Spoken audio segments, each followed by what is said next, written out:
ساری نیکیوں کی جڑ ہے یہ نرم گفتگو کرنا اور لوگوں سے خندہ پیشانی کے ساتھ مسکرا کر ملاقات کرنا۔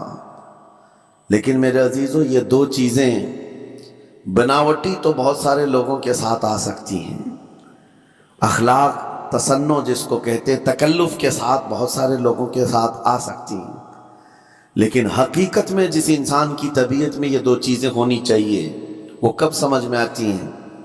اس وقت جو مولا علی کرم اللہ وجہہ الکریم نے فرمایا کسی انسان کو اس کی حقیقت دیکھنا ہو تو غصے کے عالم میں اسے دیکھو، وہ اپنے آپے سے باہر ہوتا ہے یا اپنے مزاج کے خلاف کس طرح بات کو سن کر کے تحمل رکھتا ہے۔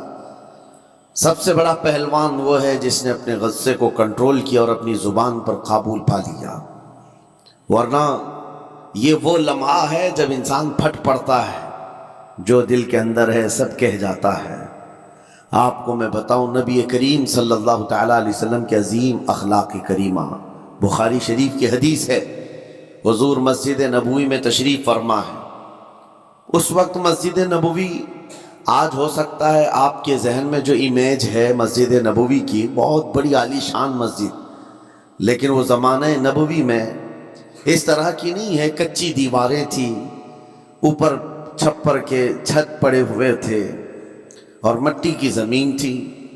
یہ مسجد نبوی کی شکل اس زمانے میں حضور اکرم صلی اللہ تعالیٰ علیہ وسلم اپنے صحابہ کے ساتھ بیٹھے ہیں، ایک دیہات کا رہنے والا شخص آیا۔ ایک بات یاد رکھیں کہ دیہات میں، گاؤں میں رہنے والوں کے اخلاق اور تمیز میں بڑا فرق ہوتا ہے، ان کے ہاں آداب کی کمی ہوتی ہے۔ وہ شخص آیا اور مسجد نبوی میں آ کر حضور صلی اللہ علیہ وسلم سے کچھ بات چیت کیا، اور تھوڑی دیر کے بعد مسجد میں ہی کھڑے ہو کر پیشاب کرنا شروع کیا۔ بخاری شریف میں یہ حدیث موجود ہے، جب مسجد نبوی میں کھڑے ہو کر پیشاب کرے تو صحابہ اکرام سب دیکھ کر کے دوڑانے لگ گئے، خذوہ خذوہ، پکڑو اس کو، پکڑو اس کو، اور صحابہ دوڑاتے تھے، وہ پیشاب کرتے ہوئے بھاگتا تھا پوری مسجد میں۔ نبی پاک صلی اللہ تعالیٰ علیہ وسلم نے فرمایا دعوہ، چھوڑ دو اس کو، کر لینے دو، پیشاب کر رہا ہے مسجد میں، چھوڑ دو اس کو۔ جب وہ صحابہ اکرام حضور کا حکم سنتے ہیں سب پیچھے ہٹ گئے۔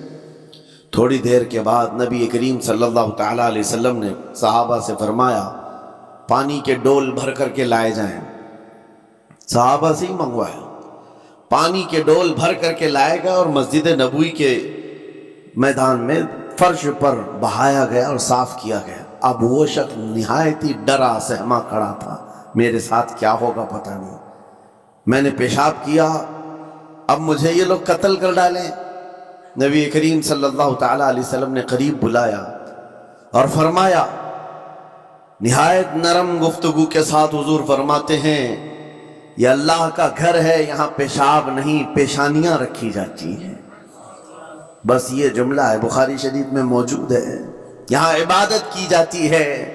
اتنا کہہ کر رخصت ہو گئے، رخصت کر دیا۔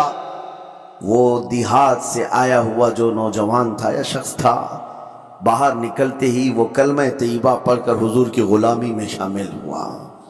میں نے وہ بلند عالی اخلاق نہیں دیکھے۔